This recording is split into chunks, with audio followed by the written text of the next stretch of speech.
دفن کیے ہوئے خزانے کا معمہ۔ ایک دفعہ کا ذکر ہے کہ ایک نہایت محنتی کسان جس کا نام رحیم تھا، ایک زراؤ گاؤں میں رہتا تھا جو کہ پاکستان کے زرخیز صوبہ پنج میں واقع تھا۔ رحیم کے 4 بیٹے تھے۔ ان کے نام تھے اکبر، اصغر، ناصر اور بابر، جو کہ چاروں نون غنہ میں سب سے چھوٹا تھا۔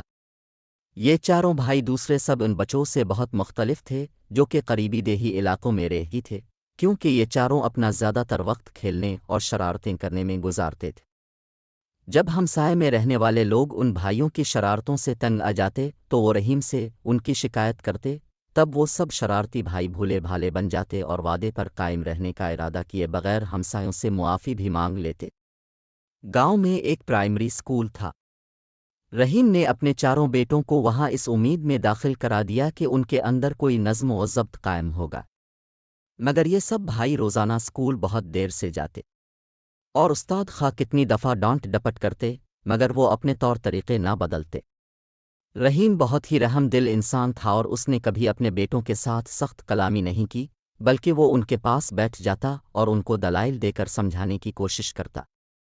پیارے بیٹو، رحم دل والد نے ایک دن بہت پیار سے کہا، تم لوگ ابھی بہت کم سن ہو اور اپنا تمام وقت کھیل کود میں گزارتے ہو، لیکن اگر تم نے اس عمر میں محنت کرنا نہ سیکھا تو جب تم لوگ بڑے ہو جاؤ گے تو کچھ بھی کرنے کے قابل نہیں ہوگے۔ سب بیٹے یک زبان ہو کر بڑے جوش سے کہتے، ابا جان، اب بالکل فکر نہ کریں، ہم بہت جلد سب کچھ سیکھ لیں گے، ہم وعدہ کرتے ہیں۔ لیکن جیسے ہی ان کے والد انہیں ایک اور موقع دینے کے لیے راضی ہوتی تو چاروں بھائی اپنا وعدہ فوراً بھول جاتے اور جلد ہی اپنے پرانے طور طریقوں پر اتر آتے، اور وہ جدھر بھی نکل جاتے شرارتیں کرتے، تباہی اور بربادی ڈھاتے نظر آتے۔ اگر کوئی ان سے کوئی کام کرنے کے لیے کہتا تو وہ سب طرح طرح کے بہانے بنا دیتے، جبکہ دراصل یہ چاروں بھائی نہایت سست اور کاہل تھے۔ پھر اسی طرح دن، مہینے اور سال گزر گئے اور یہ چاروں بڑھ کر جوان ہو گئے۔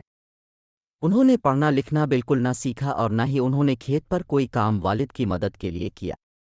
وہ ہمیشہ ایک دوسرے کو اپنی من گھڑت فضول باتوں اور مشکلات کے لیے الزام دیتے رہتے، اور ان میں سے کسی ایک نے بھی کبھی ایک دفعہ بھی اپنے برے طور طریقے کے لیے اپنی ذمہ داری قبول نہیں کی۔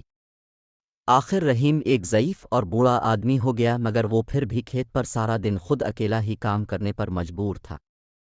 یہ کام ایک بوڑھے آدمی کے لیے بہت محنت کا تھا اور رحیم کو وہ دن بہت مشکل لگنے لگے تھے۔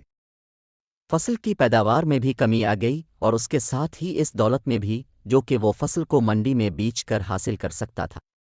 رحیم اور اس کی بیوی اپنے مستقبل کے بارے میں بہت پریشان تھے، مگر وہ چاروں بھائی ان واقعات کے بارے میں بالکل بھی پریشان نہ ہوتے تھے۔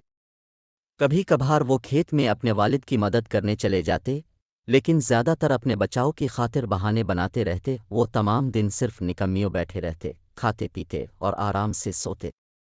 اگر کبھی کوئی اکبر سے کہتا کہ وہ کھیت پر جا کر اپنے والد کی مدد کرے تو وہ کہتا کہ دوسرے تینوں میں سے کوئی جا کر مدد کرے، کیونکہ میرے تو سر میں درد ہے، وغیرہ وغیرہ۔ اسی طرح ہر ایک بھائی کو جب بھی کوئی کسی کام کرنے کو کہتا تو وہ اسی قسم کا بہانہ بنا دیتا، اور ان میں سے ہر ایک اپنے دوسرے بھائیوں میں سے کسی ایک کو وہ کام کرنے کے لیے پیش کر دیتا۔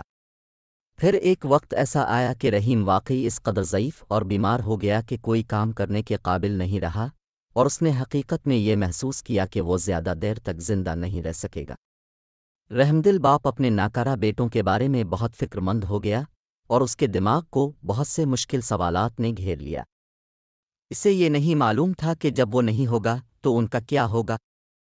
انہوں نے کوئی ہنر نہیں سیکھا تھا، اس لیے وہ اپنے لیے روزی کیسے ماؤ کر سکیں گے۔ ان کے برے اعمال کے باوجود رحیم اپنے بیٹوں کو دل سے چاہتا تھا اور ان کی مدد کرنا چاہتا تھا۔ اس لیے وہ بچا رہ ضعیف آدمی بہت ہی غور سے یہ سوچنے لگا کہ کیا کیا جائے۔ بہت دیر غور کرنے کے بعد رحیم کو ایک منصوبہ سمجھ میں آیا جس کے بارے میں اس نے خیال کیا کہ شاید وہ کارآمد ہو سکے۔ پھر وہ خود بخود مسکرایا اور اس نے اپنی بیوی سے کہا کہ وہ اس کے چاروں بیٹوں کو بلا کر لائے تاکہ وہ اس کے سامنے آ کر بیٹھے، اور اس سے پہلے کہ وہ قبر میں جا سوئے انہیں اپنی وسط سنائے اور نصیحت کے چند الفاظ بھی کہہ سکے۔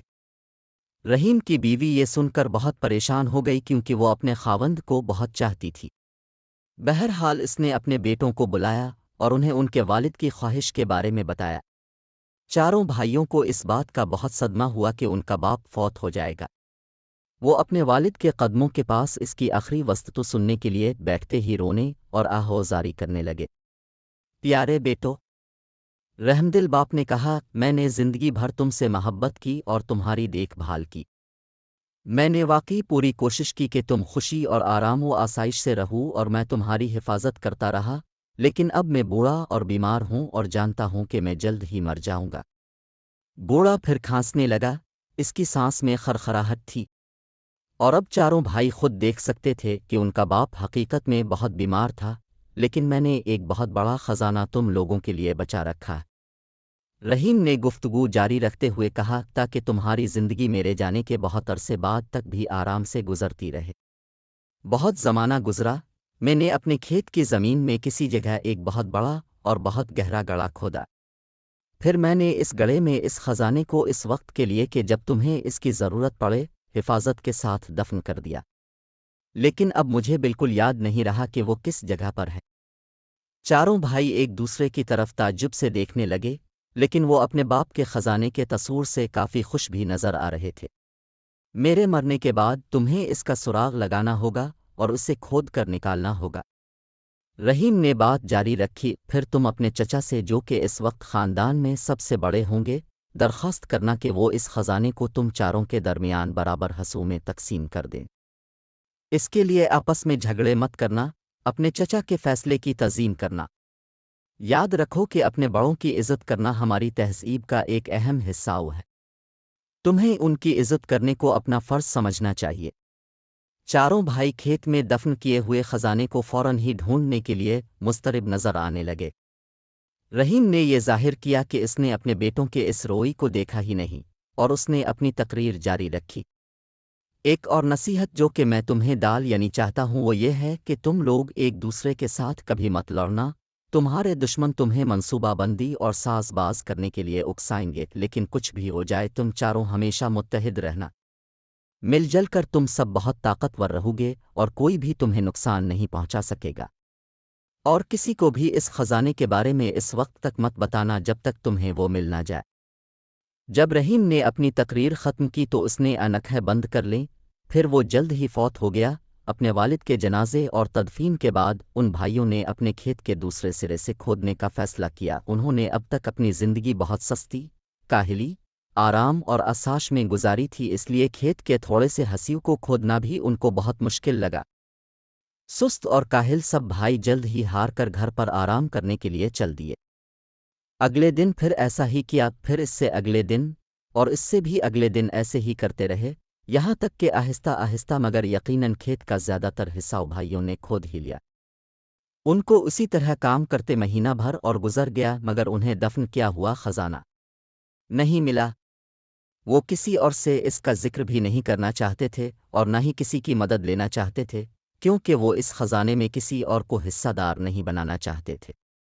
وہ سب کھدائی کرتے کرتے بہت تھک گئے تھے، مگر ان میں سے کوئی بھی اس خزانے کو چھوڑنا نہیں چاہتا تھا۔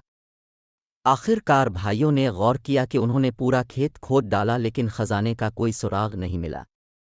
تب انہوں نے خیال کیا کہ ان کے باپ نے خزانہ بہت ہی گہرا دفن کیا ہوگا، اس لیے انہوں نے اور بھی زیادہ گہرا کھودنے کا فیصلہ کر لیا۔ ایک اور مہینہ گزر گیا مگر دفن کیے ہوئے خزانے کا کوئی نشان بھی نہیں تھا۔ سارا کھیت اب پوری طرح نیچے سے اوپر ہو چکا تھا اور ہمسائے بھی ان بھائیوں کی محنت پر رشک کرنے لگے تھے۔ آخر کار چاروں بھائیوں نے دفن کیے ہوئے خزانے کو کبھی بھی پا لینے کے خیال کو ترک کر دیا، مگر یہ دیکھ کر کہ انہوں نے کھیت کو اتنی اچھی طرح تیار کر لیا تھا، اس لیے انہوں نے وہاں پر اس موسم میں گیہوں کی کاشت کرنے کا فیصلہ کر لیا۔ جب فصل کاٹنے کا زمانہ آیا تو اس کھیت میں بہت اعلیٰ درجے کا اور بہت مقدار میں گندم پیدا ہوا، جس کو وہ سب بھائی منڈی میں لے گئے اور اسے ہزاروں روپوں میں فروخت کر دیا۔ اپنے والد کی نصیحت پر چلتے ہوئے سب بھائی اپنی کمائی ہوئی دولت کو اپنے چچا کے پاس لے گئے اور ان سے اس رقم کو چاروں میں برابر تقسیم کرنے کی درخواست کی۔ ان کے چچا چاروں بھائیوں پر فخر کرنے لگے اور بولے، شاباش میرے بھتیجو، تم نے آخر کار یہ ثابت کر دیا کہ تم میرے محنتی بھائی رحیم کے محنتی بیٹے ہو۔ یہ کھیت جو میرا بھائی تمہارے لیے چھوڑ گیا ہے وہ خود ہی ایک خزانہ ہے، اور اگر تم اسی طرح محنت کرتے رہو گے تو تم اس کا ہمیشہ انعام پاتے رہو گے۔ اگلے سال چاروں بھائیوں نے محنت کر کے پھر گندم کی کاشت کی۔ اس دفعہ پیداوار پہلے سے بھی بڑھ کر ہوئی، اور جب انہوں نے یہ گندم منڈی میں فروخت کی تو انہوں نے پہلے سے بہت زیادہ رقم بنائی۔ کچھ سال تک اسی طرح کام کرنے کے بعد چاروں بھائی کافی امیر ہو گئے اور اپنے کام میں بھی خوش رہنے لگے۔ آخر کار یہ واضح ہو گیا کہ اکبر، اصغر، ناصر اور بابر نے دفن کیے ہوئے خزانے کے معمیوں کو حل کر لیا کہ اصل خزانہ تو محنت اور ترتیبی نظام کا صلہ تھا۔ چاروں بھائی اپنے والد کی ہوشیاری اور دور بینی پر فخر کرتے تھے، کیونکہ صرف وہی تھا کہ جس نے ان کو محنت، نظم و ضبط، اتحاد اور اپنے بڑوں کی تعظیم کی فضیلت کا سبق دیا تھا۔